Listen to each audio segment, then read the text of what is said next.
Señor, ahora nos disponemos a centrar nuestro pensamiento, nuestra atención,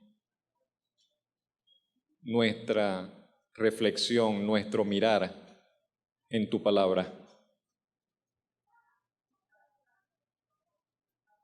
Entendemos, Señor, que tu voluntad, Señor, está plasmada, Señor, en tu palabra.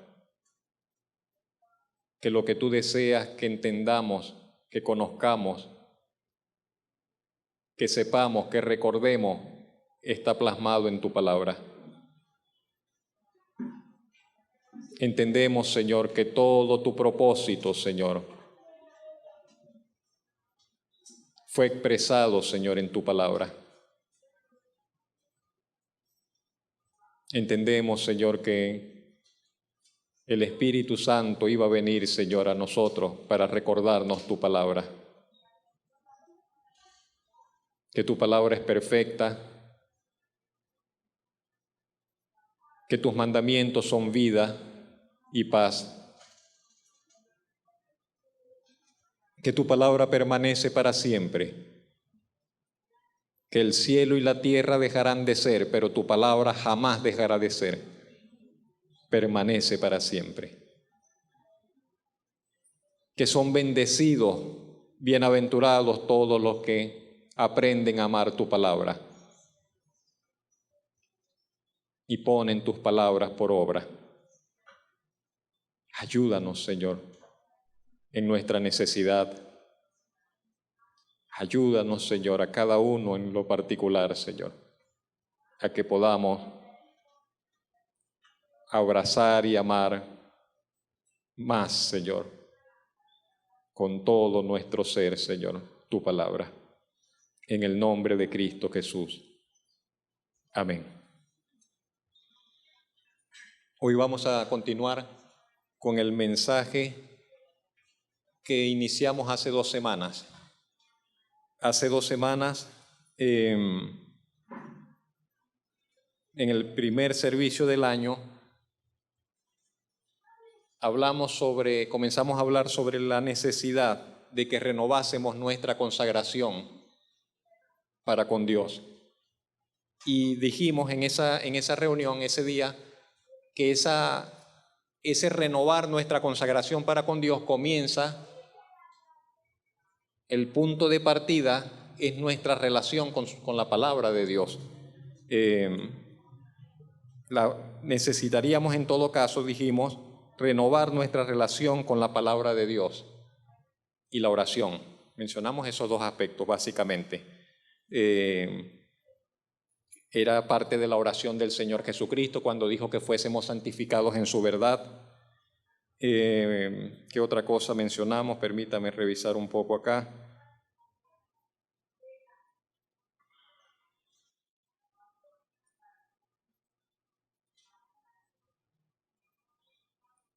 Que es necesario que aprendamos a amar la palabra de Dios, que no es algo que sucede automáticamente, que tenemos que buscar la manera de apegar nuestro corazón a la palabra de Dios.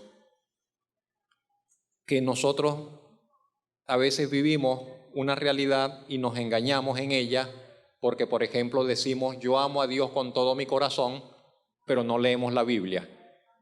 Colocaba ese ejemplo. Entonces, si nosotros decimos no, yo amo a Dios, pero casi nos cuesta abrir la palabra, realmente no amamos a Dios.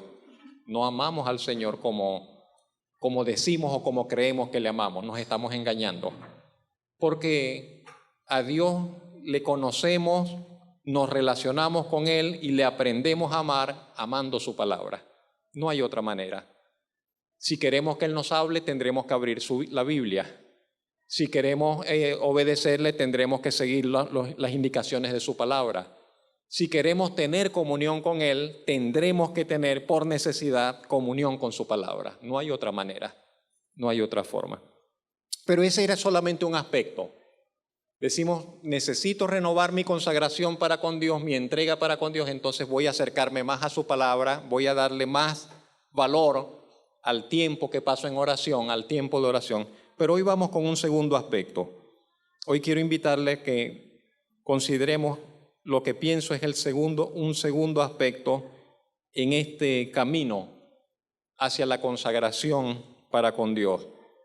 Y estamos hablando de esto porque creo que el inicio de un año, de un nuevo año, es el inicio de una nueva oportunidad, que podemos hacer un plan para nuestra vida en este año y unas metas, un propósito debe ser y puede ser, y le invito a que sea, que usted diga, voy a acercarme más al Señor, voy a acercarme más a su palabra, voy a vivir más cerca de Dios, voy a procurar amar más al Señor. Entonces le digo, por eso necesitamos entonces amar más su palabra, necesitamos darle más valor y descubrir la grandeza, la belleza, la vitalidad de la oración.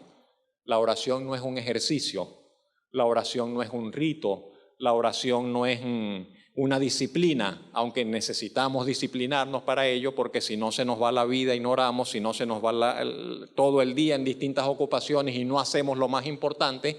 Pero la oración es mucho más que eso. Pero hoy vamos hacia el segundo punto, el segundo aspecto. Y quiero invitarle a que consideremos nuestra comunión con la iglesia. Ese es el segundo aspecto cuando nosotros hablamos sobre la necesidad de renovar, de fortalecer nuestra consagración para con el Señor, para con Dios. Tiene que ver con nuestra comunión con la iglesia, con la iglesia. Cuando yo era niño, yo decía inglesia. Por mucho tiempo dije eso, no sé hasta qué edad. Iglesia, iglesia.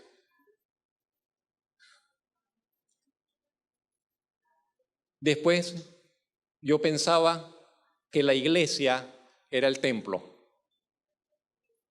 Después yo pensaba que la iglesia era el templo. Voy a la iglesia, al templo, quería decir. Pero para mí la iglesia era el templo. Resulta que la palabra es iglesia, no era iglesia. Resulta que la iglesia no es el templo es simplemente un local, pero ese no es la iglesia. Después pensaba que todas las iglesias eran buenas y resulta que no es así. Y pensaba que todos los pastores eran buenos y hombres de Dios y resulta que no es así. Y todavía hoy, después de algunos años, encuentro que hay mucho de la iglesia que todavía no entendemos, que todavía no comprendemos, que todavía no logramos ver como deberíamos ver. Pero para relacionarnos con el Señor, para profundizar nuestra relación con el Señor, tenemos que prestarle mucha atención a cómo es nuestra relación con la iglesia. Con la iglesia. ¿Por qué? Le diré primero, porque en la estima de Dios no hay nada como la iglesia. Escúcheme lo que le estoy diciendo. Para Dios no hay nada más valioso que su iglesia. Imagínense. Cuando el Señor ve la creación y el Señor ve toda la tierra, lo más importante y lo más valioso que Dios ve en la tierra es su iglesia. No hay nada que tenga mayor estima para Dios que su iglesia. Entonces, si yo voy a relacionarme con Dios, por necesidad tengo que llegar de una vez a ese punto. Lo que a Él más le interesa, lo que Él más ama, donde están centrados todos sus propósitos prácticamente, entonces diríamos, es la iglesia. Tengo que prestarle atención a ese hecho. No hay nada como la iglesia. Es la esposa del Hijo. Comencemos por ahí. Es la esposa del Hijo. Entonces decimos el Hijo de Dios y ella es la esposa del Hijo. La iglesia es la esposa del Hijo. Sumamente importante. Es la heredera. La iglesia es la heredera de las promesas de Dios. En un tiempo era la nación de Israel, todas las promesas allí parecían solamente para la nación de Israel y de repente un cambio en la historia de repente para nosotros, pero ya eso estaba previsto desde la eternidad, un cambio de énfasis en la revelación bíblica y aparece la iglesia. Y ahora resulta que la iglesia es la heredera de las promesas, que casi todas las promesas están consagradas, dedicadas a la iglesia. Entonces tengo que prestarle atención a ese hecho.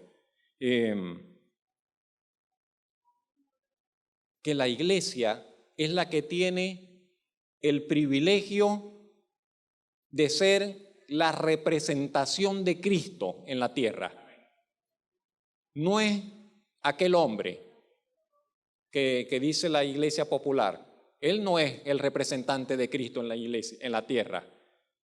El representante del Señor Jesucristo en la tierra es su iglesia. No es un hombre en particular, no es una persona en particular, es la iglesia. La iglesia es la representación visible de Cristo en la tierra. Por otro lado, es verdad que la iglesia, por causa del mal testimonio de algunos de sus integrantes, la iglesia ha sido el detonante de escandalosas acusaciones, de ruidosos señalamientos que no son fáciles de silenciar ni de olvidar, y la gente lo saca en cara y dice: para ser cristiano así como ese, para ser cristiano así como ella, para ser cristiano así como aquel. Y por eso la iglesia, para muchas personas, dice: no, la iglesia es un grupo despreciable, de intereses mezquinos, donde no hay sinceridad, dicen son unos hipócritas todos, de falso proceder.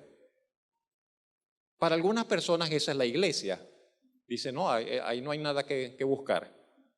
Pero en la óptica de la palabra de Dios, esa misma iglesia, diríamos rayada de mal testimonio para algunos o para muchos, no lo sé, bajo sospecha, siempre bajo sospecha, pero esa misma iglesia, más temprano que tarde, dice la palabra de Dios, se manifestará gloriosa, se manifestará sin mancha ni arruga, aunque hoy la veamos con manchas y arrugas, pero llegará el momento, más temprano que tarde, en que se manifestará esa iglesia gloriosa, sin mancha, ni arruga, ni cosa semejante, dice la palabra de Dios, sino santa y limpia. Eso dice Efesios 5:27. Y yo quiero invitarle en primer lugar a que consideremos brevemente y solamente algunos aspectos de lo que es la iglesia a la luz de la Biblia. Porque le digo, nuestra relación con Dios tiene que ver con nuestra relación con la iglesia. Si hemos de vivir para Dios, entonces tenemos que relacionarnos de una manera diferente con la iglesia. ¿Qué es la iglesia en la Biblia? ¿Por dónde comenzar? Lo primero que yo le diré, la iglesia es pertenencia y propiedad del Señor Jesucristo. Eso es lo primero. Sea cual sea el concepto, la idea que tengamos, lo primero a donde tenemos que llegar, y cuando usted comienza a ver la palabra de Dios, las Escrituras, lo primero que va a encontrar, con lo que se va a dar cuenta, es que la iglesia es propiedad, pertenece al Señor Jesucristo. Es pertenencia y propiedad del Señor Jesucristo, de nadie más. La iglesia es pertenencia y propiedad. Y alguien dirá, como si fuera una cosa, como si fuera una cosa, como si fuera un objeto. Y el Señor Jesucristo diría, es mío, es mía, la iglesia es mía. ¿Lo inventamos o lo afirma la Biblia? Mire lo que dice Mateo 16:18.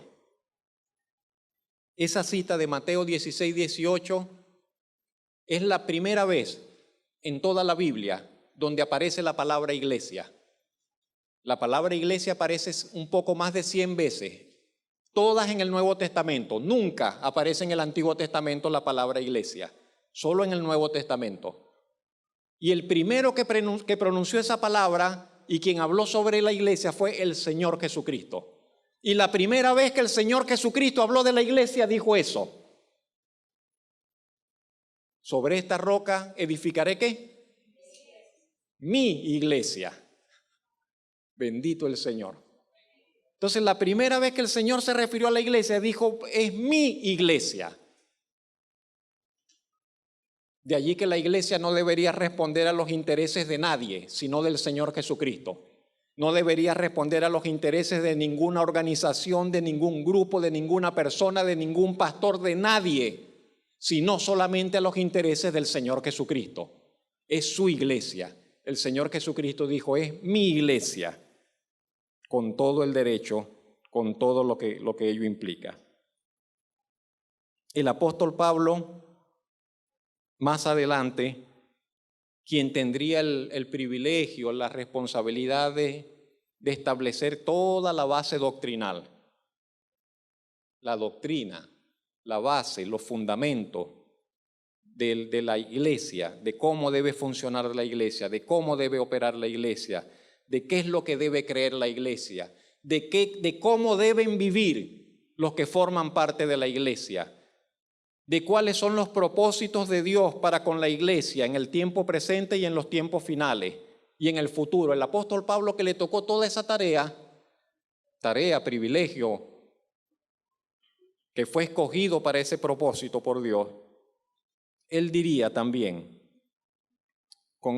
reafirmando este hecho de que la iglesia pertenece al Señor Jesucristo, él se expresaría, por ejemplo, diría, la iglesia del Señor, Hechos 20:28. La iglesia del Señor, la cual Él ganó por su propia sangre. ¿Y por qué le pertenece? Diríamos, bueno, Él la compró con su sangre. Se la ganó por su propia sangre. También en 1 Corintios 6:19, hablando a los cristianos, les dijo, ¿o ignoráis que no sois vuestros? Pablo dice, se les olvida que ustedes no son de ustedes, se les olvida que ustedes no son libres, se les olvida que ustedes no andan así como que realengos por la vida, los cristianos, que no sois vuestros, habéis sido comprados por precio. Es lo que dice el apóstol Pablo a los cristianos, a los que forman parte de la iglesia. Ustedes han sido comprados. Ya no pueden ustedes decidir por su propia vida. Ya no pueden ustedes vivir la vida como ustedes quieran vivirla. Ustedes le pertenecen a otro. Han sido comprados por precio de sangre. Eso en primer lugar. En segundo lugar, ¿qué es la iglesia? Sea lo que sea que signifique esta expresión, la iglesia es el cuerpo de Cristo. Eso es una expresión para nosotros un poco oscura. El cuerpo de Cristo es una expresión así, claro, es una metáfora, es una figura literaria, es una expresión de algo, pero ¿qué significará que la iglesia es el cuerpo de Cristo? ¿Qué significará el cuerpo?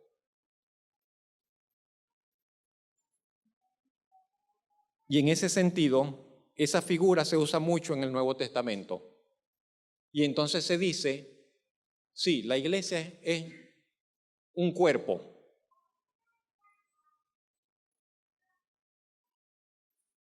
Sin cabeza.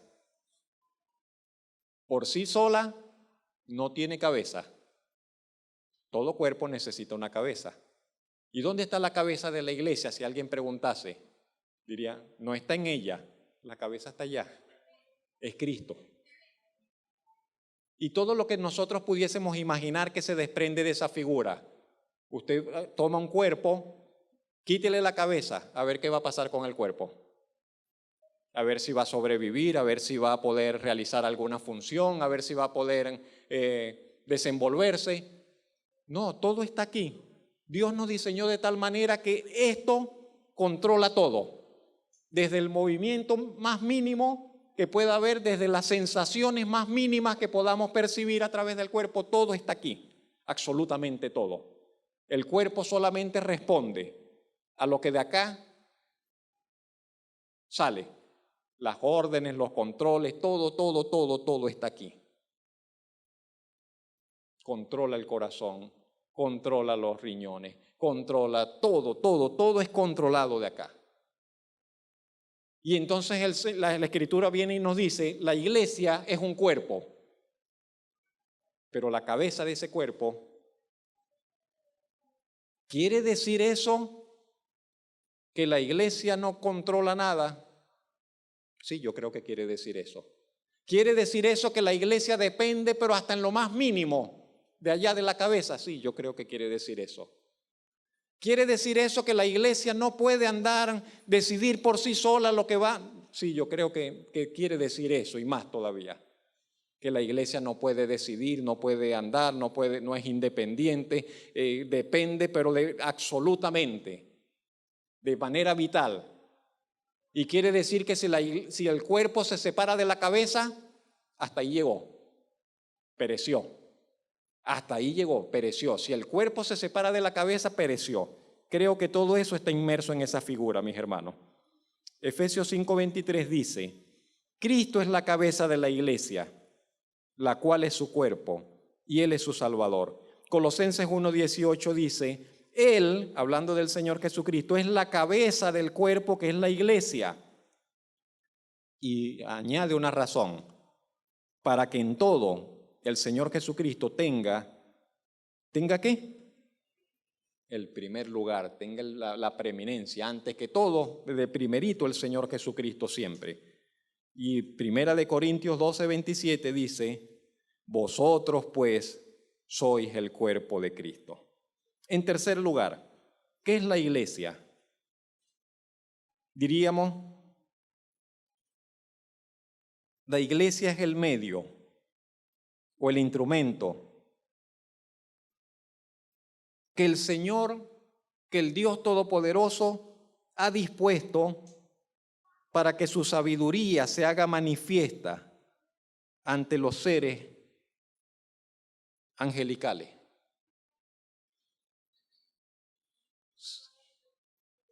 No estamos solos en el universo, pero no porque, como dicen algunos, que hay extraterrestres por allá, no, sino por lo que dice la Escritura, que Dios, además del hombre, y antes de crear al hombre, Dios hizo ángeles.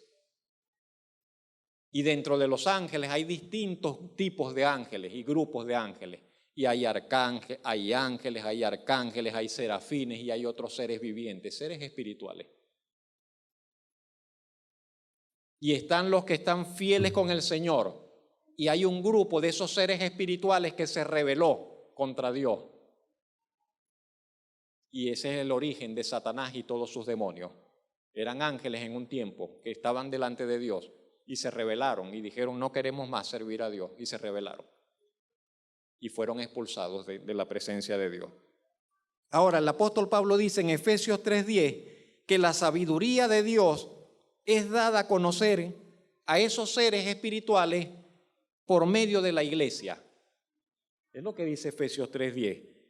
Para que la multiforme sabiduría de Dios sea ahora dada a conocer por medio de la iglesia a los principados y potestades en los lugares celestiales. En cuarto lugar,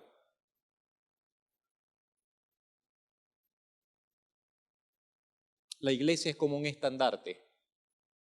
La iglesia es como una bandera que Dios ha establecido, que Dios ha hecho ondear en la tierra para anunciar su victoria en contra del mal, o en contra del pecado, o en contra de Satanás, como nosotros lo queramos expresar, en contra de la oscuridad.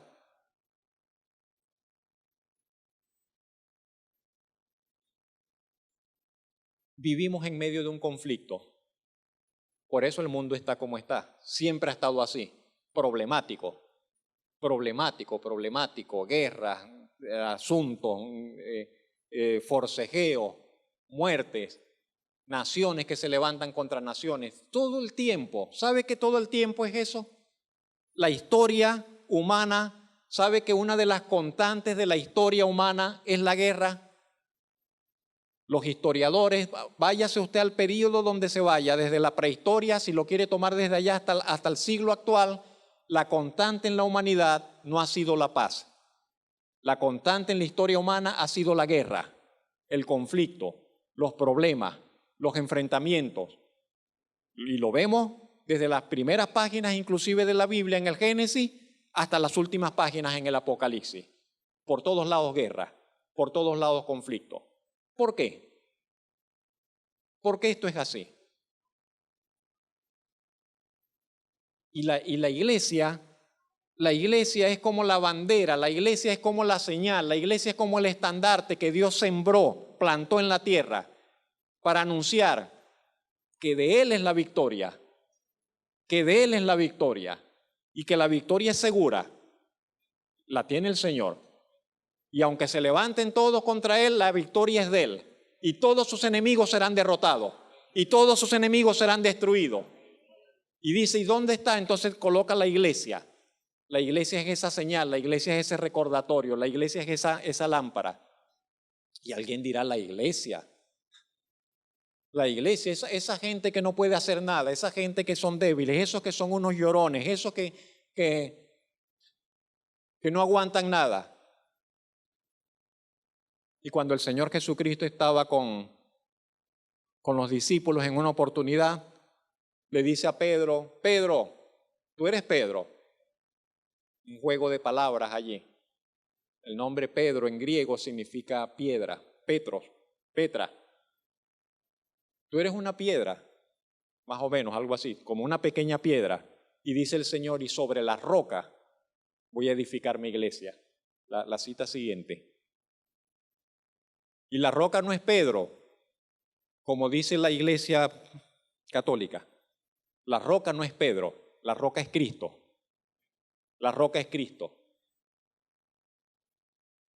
Y el Señor dice, sobre esta roca, que es Él mismo, voy a edificar mi iglesia.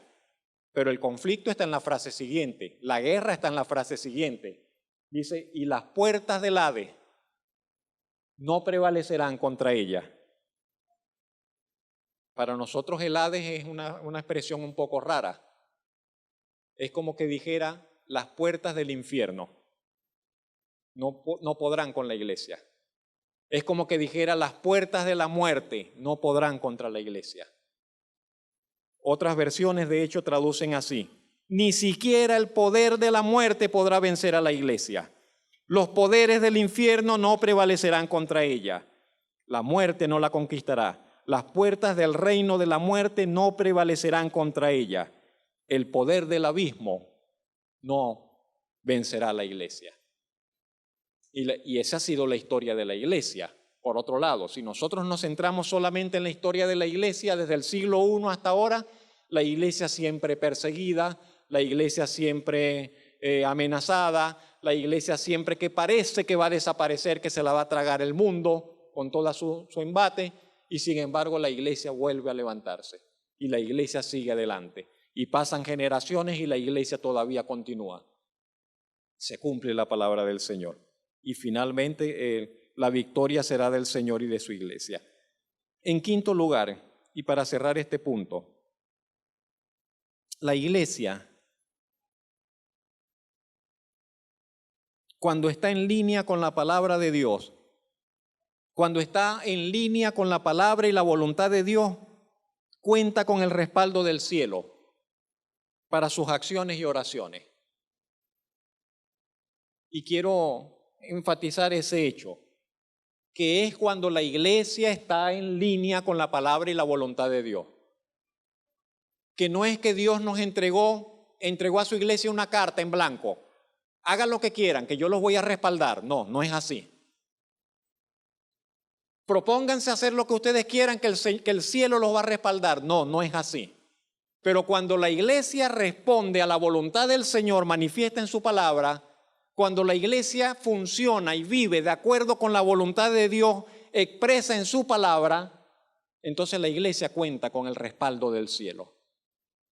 El cielo mismo respalda a la iglesia cuando esto es así. Y es lo que dice Mateo 18:18. De cierto os digo, dijo el Señor Jesucristo, que todo lo que atéis en la tierra será atado en el cielo, y todo lo que desatéis en la tierra será desatado en el cielo. A la iglesia, a la iglesia. Otra vez os digo, si dos de vosotros se pusieren de acuerdo en la tierra acerca de cualquier cosa que pidieren, les será hecho por mi Padre que está en los cielos. Porque donde estén 2 o 3 congregados en mi nombre, allí estoy yo en medio de ellos. Esa es la iglesia, en parte, y me quedo muy corto porque el tema es sumamente amplio, pero esa es la iglesia. Y ahora, ¿dónde estamos nosotros? ¿Dónde estamos nosotros? ¿Dónde está usted con relación a esa iglesia de la cual hemos mencionado estos aspectos? ¿Dónde estamos nosotros? ¿Dentro o fuera? ¿Cerca o lejos? ¿Integrados o allí pero no integrados? No lo sé. Yo no lo sé. Dios lo sabe. Pero usted debería saberlo. Y cada uno de nosotros debería saberlo. Porque entonces si yo estoy fuera, tengo que preocuparme. Vuelvo al ejemplo, cuando yo era niño, cuando era jovencito. Porque bueno, desde los 7 años en contacto con la iglesia. Pero, no vine a creer sino hasta los 15 más o menos. Quiere decir que de 7, 8, 9, 10, 11, 12, 13 no era creyente, pero estaba allí en la iglesia. Y entonces yo me sentía seguro cuando estaba en la iglesia. Si el Señor viene, yo pensaba así, si el Señor viene cuando estemos en la iglesia, yo creo que yo me voy con Él. Pero si el Señor viene y no estamos en la iglesia, ay, tengo problemas. Así pensaba yo, equivocadamente, infantilmente. Que de alguna manera, cuando yo estaba presente en el servicio, en la reunión, allí como que yo estaba formando parte de la iglesia. No me sentía que estaba realmente integrado todavía a la iglesia. No sé si me explico. El ser humano es un complejo a veces y contradictorio también. Porque pueden pasar las dos cosas. Puede haber alguien que crea que está fuera y resulta que está dentro. Y pueden haber otros que creen que están dentro y resulta que están fuera. Y no fue eso lo que dijo el Señor en muchas de sus palabras y de sus predicaciones. Y en aquel día muchos me dirán, Señor, Señor, en tu nombre hicimos esto y esto. Y el Señor le dice, ¿quiénes son ustedes? Yo no les conozco. No, pero en tu nombre oramos, en tu nombre sanamos, en tu nombre predicamos. Y dice, no, yo no los conozco. No los conozco, apártense. Entonces hay mucha gente, lamentablemente, que está en las iglesias, entre comillas, pero no forman parte de ellas.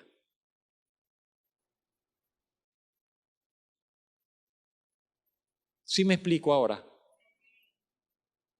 ¿Cómo sabe usted que está dentro?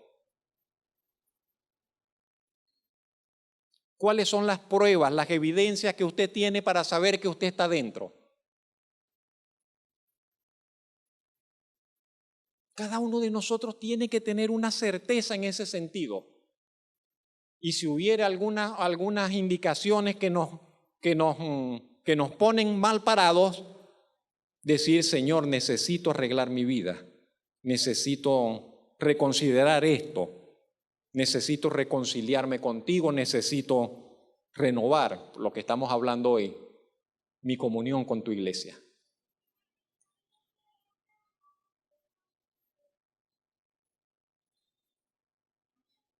Hoy día casi nada nos sorprende.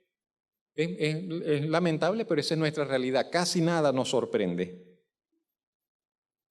Nada nos escandaliza. Hemos visto tantas cosas que ya eso no nos escandaliza. Estamos tan acostumbrados a lo que no debe ser que ya eso no es un problema. Y en el caso de la iglesia igual, ya casi nada nos sorprende. de lo que pueda pasar en una iglesia o en la iglesia. Prácticamente lo hemos visto todo, cosas que ni quiero mencionar que han sucedido en la iglesia.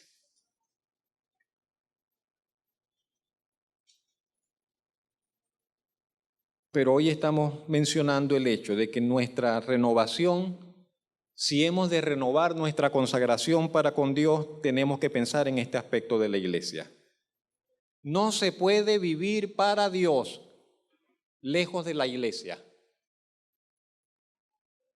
Algunos nos van a acusar de religiosos, algunos nos van a acusar de no sé qué, pero es que no se puede vivir para Dios viviendo alejados de la iglesia. No se puede, es imposible. Y si alguien dice, no, pero es que yo vivo para Dios aunque yo no voy a la iglesia, bueno, está engañado. Él cree que está viviendo para Dios, pero no está viviendo para Dios. Está viviendo para sí mismo, pero no está viviendo para Dios. No se puede vivir para Dios alejados de su iglesia, es imposible. No es posible que Dios ocupe el primer lugar en nuestras vidas si la iglesia no está en el primer lugar también en nuestras vidas. No es posible. No es posible que el Señor ocupe el primer lugar en nuestro corazón si en nuestro corazón la iglesia tampoco está en ese primer lugar. No es posible. Sencillamente no es posible.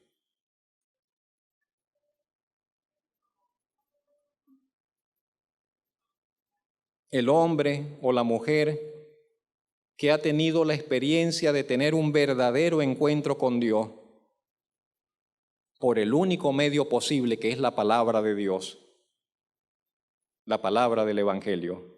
Esa persona que ha tenido un encuentro con Dios, si el encuentro fue real, esa persona va a desear con todo su corazón estar en comunión con otros creyentes, participar en la iglesia, tener comunión con la iglesia del Señor. ¿Qué quiero decir con renovar nuestra comunión con la iglesia?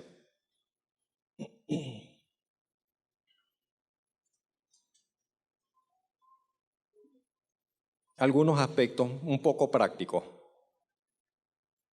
¿Sabe que la fe siempre es práctica? Que la fe, aunque es interior y no se ve, aunque la fe es algo del corazón que no se ve, siempre se manifiesta en las cosas que hacemos, hasta en las palabras. Porque por eso el Señor Jesucristo dijo, de lo que hay en el corazón, habla la boca. Siempre, eso es una ley. Sea amor o sea odio, cuando la boca se abre, allí sale lo que hay. Sea fe o sea incredulidad, cuando la boca se abre, allí sale. Y digo la boca, pero en general, o sea, nuestra vida refleja nuestra interioridad. Nuestra vida, nuestras acciones reflejan lo que hay en nuestro interior.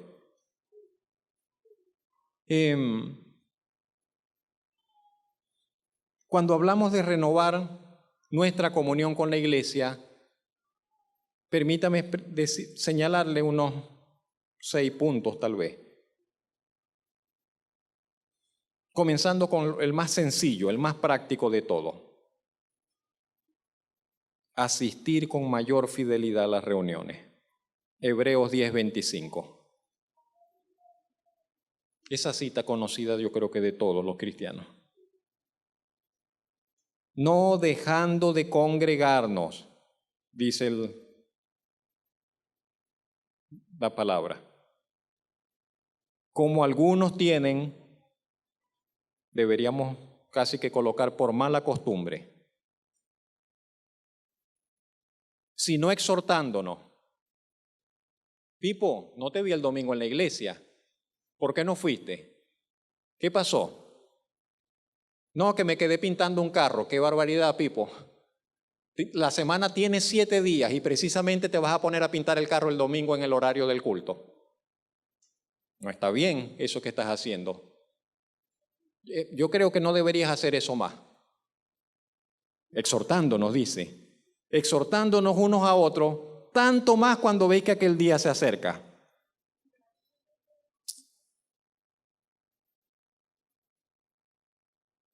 Sí, podría ser que eventualmente un cristiano deje de asistir, se le presentó un inconveniente, se le presentó una eventualidad, se le presentó una emergencia.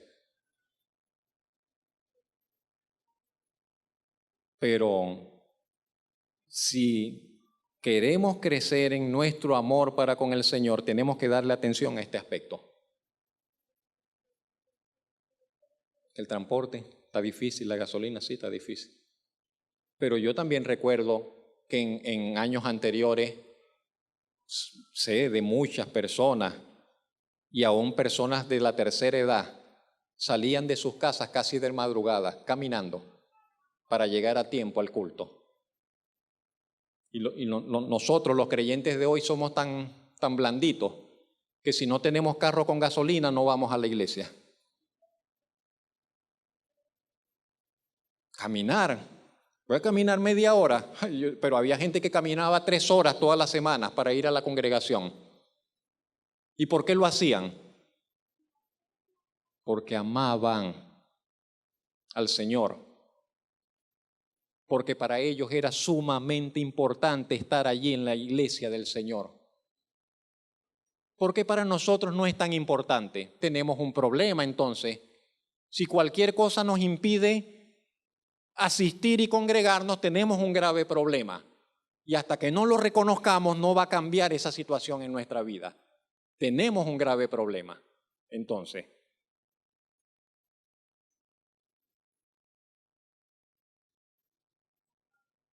haga usted un propósito. Haga usted un propósito en este nuevo año de congregarse más fielmente. Propóngaselo y haga el esfuerzo y haga la meta y haga los arreglos y haga el sacrificio si fuere. Más sacrificio hizo el Señor por nosotros. En segundo lugar,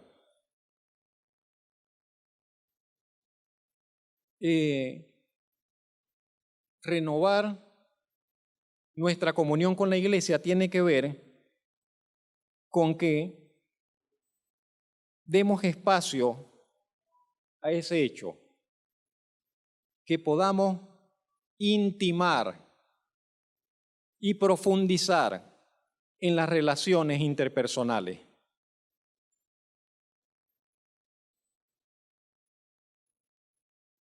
La iglesia es una familia y debe percibirse como una familia, debe sentirse como una familia y usted debe sentirse parte de la familia. Y no solamente de que usted llega, se sentó, escuchó la palabra y se fue. Y no conoce a nadie, y no sabe de nadie, y no saluda a nadie, y no le expresa a nadie su vivir, y tampoco usted sabe del vivir de otro. Esa no es la iglesia. La iglesia es un grupo de personas donde nos apoyamos unos a otros, nos conocemos unos a otros, nos tenemos confianza unos con otros, nos alentamos o nos regañamos unos a otros, desarrollamos, cultivamos el profundizar las relaciones personales. Es importante, eso es pero vital, eso es sumamente importante en medio de la iglesia del Señor. Es lo que nos enseñan las Escrituras. Cuando usted lee todas las cartas del Nuevo Testamento, usted ve que son sumamente personales. Humanas, quiero decir, no son tratados teológicos. La doctrina está allí presente, pero no es un libro, no es una clase, no. La doctrina en las cartas de los apóstoles va entremezclada en las expresiones personales, de principio a fin.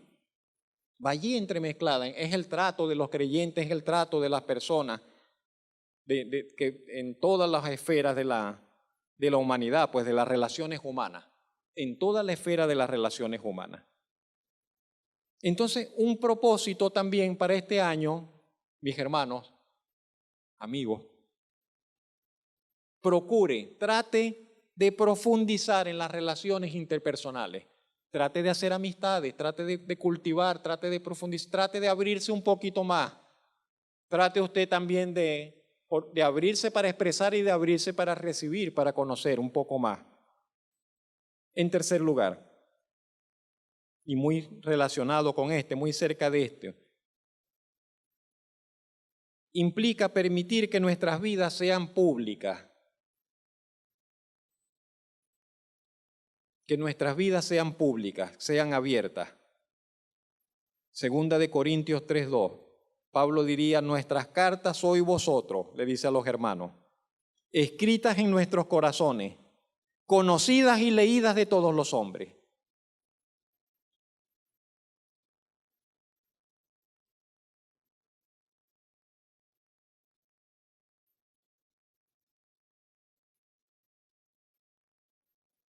Sí, a eso estamos llamados, como creyentes, como cristianos, como miembros de la iglesia, como a vivir públicamente, como a vivir públicamente.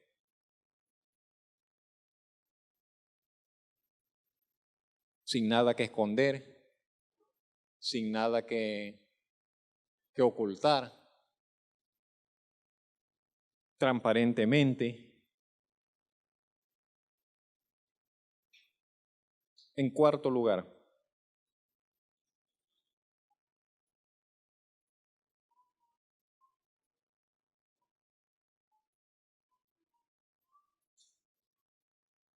comprometernos en todo sentido posible con su causa.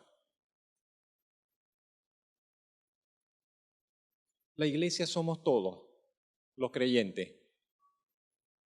La iglesia somos todos. Y aunque algunos tenemos responsabilidades específicas o tal vez mayor responsabilidad que otros, la iglesia somos todos y nos compete a todos.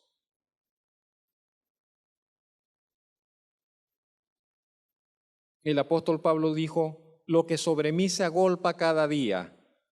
Él decía, la preocupación por todas las iglesias. Esa era la carga del apóstol Pablo.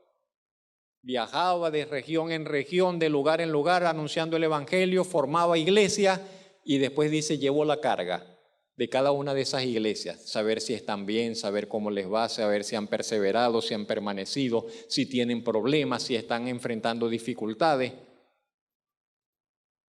¿Quién enferma? Dice Pablo, y yo no me siento enfermo. Si mi hermano está enfermo, yo me siento mal porque yo lo amo y me identifico con él en su problema. Esa es la iglesia. Si el hermano está enfermo, si el hermano está quebrantado, si el hermano está mal, si el hermano está pasando por un mal momento, yo estoy allí y me siento con él y lloro con él y puedo llorar con él y puedo llevar la carga con él. Y mientras él esté mal, yo en ese sentido, yo también estoy en cierta manera, estoy mal. Esa es la iglesia. Esa es la iglesia. Si a alguno le hacen tropezar y dice yo me indigno porque hicieron tropezar a mi hermano, me molesto, ¿cómo es posible? Esa es la iglesia. Que pueden llorar con el que llora y puede alegrarse y reír con el que ríe.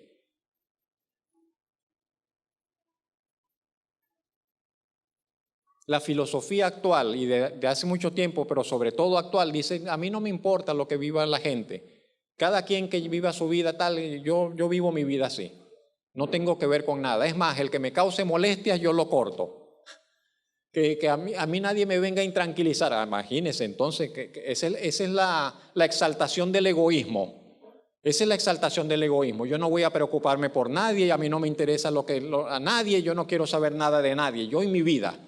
Esa es la exaltación del egoísmo, la idolatría del yo, de que me voy a adorar a mí mismo y no tengo que ver con nadie. Pero la filosofía de la iglesia y del Señor es, tenemos que identificarnos con la gente, tenemos que aprender a llorar con la gente, tenemos que aprender a abrazar a la persona en su necesidad, tenemos que aprender a llegar hasta allá y sentarnos con él, aunque no sepamos qué le vamos a decir ni qué le vamos a comunicar. Pero no me lo van a agradecer, no importa que no te lo agradezcan. Pero le hice el bien y me hicieron el mal. Bueno, al Señor Jesucristo no fue lo mismo. El Señor Jesucristo, que más bien que el que hizo el Señor Jesucristo y le pagaron crucificándolo en la cruz. Entonces eso no es problema, no debería ser problema para nosotros. Estamos llamados a eso. Al formar parte de la iglesia, estamos llamados a eso. La iglesia no es un club, la iglesia no es un lugar donde vamos, nos sentamos cómodos y después nos vamos, y ni más. Ese no es la iglesia.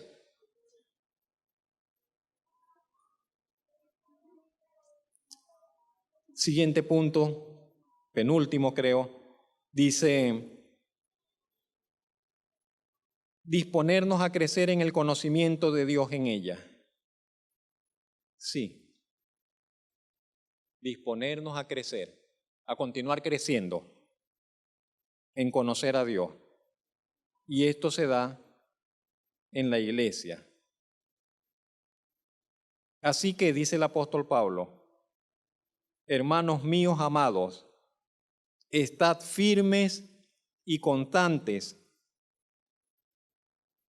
creciendo en la obra del Señor siempre, sabiendo que vuestro trabajo en el Señor no es en vano.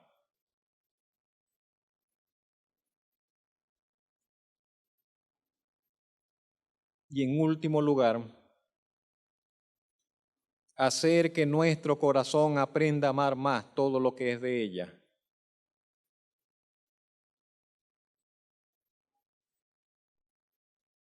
¿Qué tiene usted en esta tierra? ¿Qué tiene usted en esta tierra? Usted dirá: no tengo nada, mi familia. Y en cierta forma es así. Pero recuerde que la iglesia es su familia también. Recuerde que usted tiene una familia de carne y tiene una familia espiritual. Y es su familia. Y usted tiene que sentirse que formando parte de esa familia, pero usted tiene que crecer en el amor en esa familia también. A veces la mayoría tenemos problemas porque nuestras experiencias familiares a veces no han sido las mejores. Venimos de familias fracturadas, de familias con problemas, de padres ausentes, de familias divididas, de familias que no se tratan, de familias que cada quien por su lado, y aunque son familias casi nunca comparten. Y nos acostumbramos a esa forma de familia, que no es ideal, que no es buena, que no es lo mejor, pero es la realidad. Y a veces llegamos a la iglesia y tenemos esa misma visión de familia, que cada quien por su lado, de qué tal, de que no. Pero si vamos a acercarnos más al Señor, entonces tenemos que renovar ese aspecto también de nuestra vida y aprender a amar todo lo que es de la iglesia, porque usted dice: todo lo de la iglesia es mío, porque yo soy parte de esa familia, absolutamente. El apóstol Pedro expresó: habiendo purificado vuestras almas por la obediencia a la verdad, mediante el Espíritu. Entonces dice: para el amor fraternal, no fingido, amor fraternal no fingido. Y dice: amaos los unos a los otros entrañablemente, de corazón puro. No se conforme con menos. Haga de eso un motivo de oración. Que podamos amarnos entrañablemente. ¿Saben de dónde viene entrañable? De entrañas, de adentro, de aquí, de las vísceras, de adentro. De que nos amemos, aprendamos a amarnos entrañablemente con un corazón puro. Si le dicen que es fácil, es mentira, no es fácil. Si le dicen que se da solo, es mentira, no se da solo, se aprende, se cultiva. Es difícil. Le hará llorar, le intranquilizará, le dolerá, porque el amor es sufrido, porque el amor duele, porque el que ama sufre. Si usted ama a alguien, va a sufrir por esa persona. Así de sencillo. Y entonces la persona que dice: no, yo no quiero sufrir por nadie, bueno, entonces viva egoístamente, no sufrirá por nadie. Pero si usted se decide amar y la voluntad de Dios es que nos decidamos amar, entonces eso implicará que vamos a también que sufrir. por muchas razones que usted sabe. Por muchas razones que usted sabe.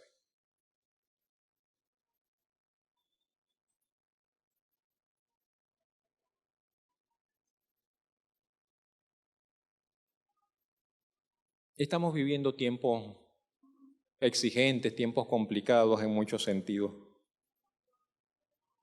Pero tal vez una de las mayores complicaciones sea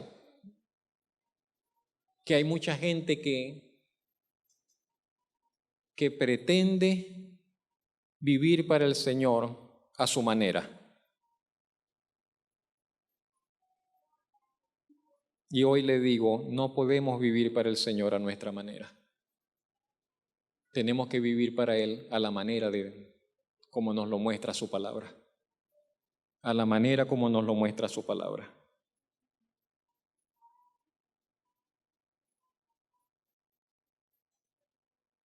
Hay un cúmulo de promesas, hay un grupo de promesas que solamente están disponibles para aquellos que viven su fe en el ámbito de la iglesia.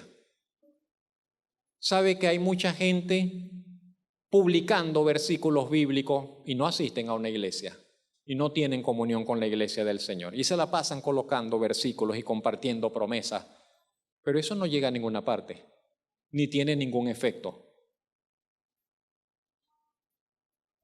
Dios no obra al margen de su iglesia.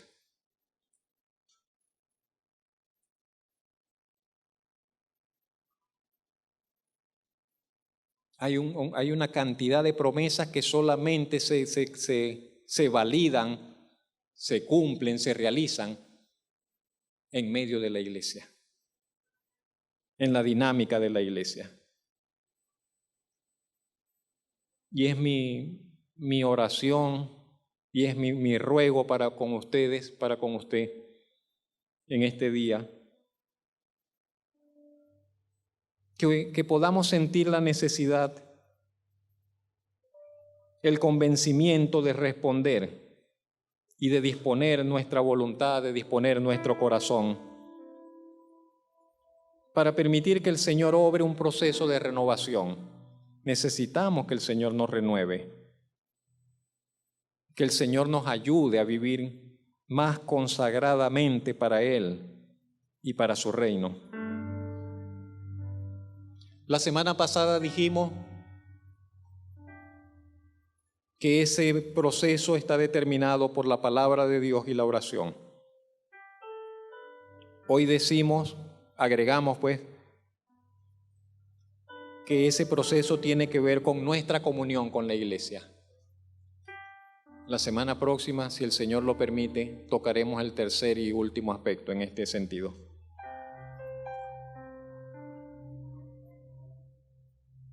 ¿Qué decisión tomaremos? ¿Tomó usted una decisión con relación a lo que dijimos con la palabra de Dios hace 2 semanas? ¿Está relacionándose usted con la palabra de Dios de una manera diferente o usted sigue igual y ya se le olvidó lo que hablamos hace 2 semanas? Perdone que le diga eso, que le pregunte, pero es mi obligación hacerlo. Y no me es cómodo y no me es fácil hacerlo, pero yo tengo que preguntarle, ¿qué hizo usted con el mensaje relacionado con la palabra de Dios? ¿Ha comenzado usted a vivir, a leer su Biblia de una forma diferente o sigue usted igual? Yo le vuelvo a recordar, usted tiene que leer la Biblia de una manera diferente a como lo ha estado haciendo hasta ahora. Y hoy le digo a todos ustedes, tenemos que comenzar a participar de la dinámica de la iglesia, de la comunión con la iglesia de una manera diferente. Hay algunos de ustedes que son contadas con los dedos de mi mano, puedo contar las veces que vinieron el año pasado. Eso no puede seguir pasando. A usted no le conviene.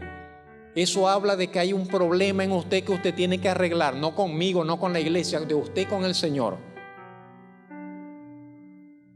Estoy seguro de que es así. ¿Qué va a hacer usted con relación a eso? ¿Qué vamos a hacer? Bendito Padre Celestial, podríamos abundar en palabras, Señor, pero poco pueden hacer, Señor, nuestras palabras. Tú conoces nuestro vivir, conoces nuestro corazón, la realidad de nuestro vivir, Señor. Te necesitamos, Señor, y gracias por tu palabra que está allí, Señor. Pero ayúdanos, porque a veces no sabemos ni cómo acercarnos a ti, Señor, y cómo vivir de una forma distinta, Señor. Nos es casi siempre muy difícil, Señor, cambiar nuestra manera de vivir, cambiar nuestra manera de pensar, cambiar nuestra manera de sentir, cambiar, Señor, nuestras prioridades, cambiar, Señor, nuestros intereses. Tú sabes cuánto nos cuesta, Señor.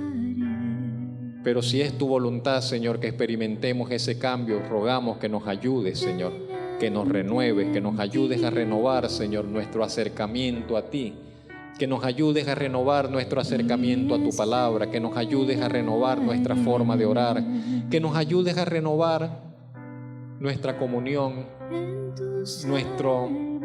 nuestra participación en la iglesia, en tu iglesia. No sabemos cómo, pero creemos que todo es posible para ti, Señor. Ayúdanos, Señor, en nuestra debilidad, ayúdanos en nuestra necesidad. Ponle fin, Señor, a nuestras excusas, Señor. Ponle fin, Señor, a todas esas cosas que nosotros alegamos, Señor, para justificarnos indebidamente, pero que no nos ayudan. Transfórmanos, Señor. Atráenos a ti mismo. Convéncenos.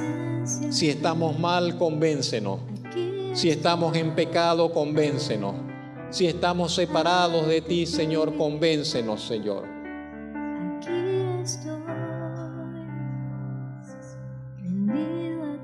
Preferimos confiar en ti que en nosotros mismos. Nuestro corazón puede engañarnos, pero tú jamás nos engañarás. Preferimos confiar en ti, Señor, que confiar, Señor, en nuestro criterio, Señor. Podemos a veces estar, Señor, pensando como no es, pero tu criterio es siempre sí, de un solo parecer, de un solo talante. En tus manos, pues, nos colocamos. Ahora, Señor, te pido, Señor, que bendiga cada persona que está acá en esta mañana, cada familia acá representada, Señor. Que bendiga, Señor, la vida de cada uno de los que estamos acá, Señor, y aquellos que están escuchando este mensaje por otros medios. Y que el propósito tuyo se cumpla, Señor, en nosotros. Los tuyos, Señor, sean tratados por ti, Señor. Los llamados, Señor, lleguen al conocimiento de ti, de la salvación que es en Cristo Jesús. Los que están afuera, Señor, pero que tienen que acercarse, Señor, sean llamados, convocados por ti. Tu palabra les imparta vida, Señor, esperanza, salvación. A ti nos entregamos una vez más. Danos la ayuda como solamente tú lo puedes hacer. Te lo rogamos, te lo pedimos en Cristo Jesús, Señor y Salvador. Amén. En tu presencia. Y amén.